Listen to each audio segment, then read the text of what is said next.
નમસ્કાર ખેડૂત મિત્રો, સ્વાગત છે તમારું ખેડૂત ચેનલની અંદર। આજે તારીખ 17 ફેબ્રુઆરી 2026 વાર મંગળવાર। આજે આપણે ઊંચા માર્કેટ યાર્ડના તાજા બજાર ભાવ જાણીશું, જેમાં આજે જીરુના સૌથી ઊંચા ભાવ 5050 રૂપિયા બોલાઈ રહ્યા છે।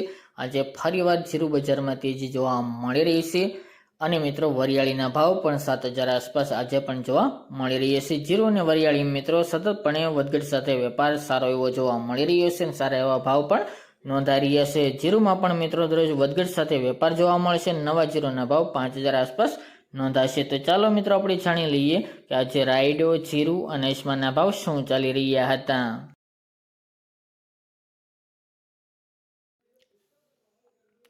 ખેડૂત મિત્રો, આજના ઊંચા માર્કેટ યાર્ડના તાજા બજાર ભાવ જાણીશું, જેમાં જીરુ 321 થી 5050 રૂપિયા, રાયડો 1100 થી 1300 રૂપિયા, સુવા 1355 થી 2044 રૂપિયા, ઈસબગુલ 2125 થી 2831 રૂપિયા, ધાણા 1460 થી 1921 રૂપિયા, અજમો 800 થી 2365 રૂપિયા અને વરિયાળી 1100 થી 6811 રૂપિયા। તો ખેડૂત મિત્રો, આ આજના ઊંચા માર્કેટ યાર્ડના તાજા બજાર ભાવ।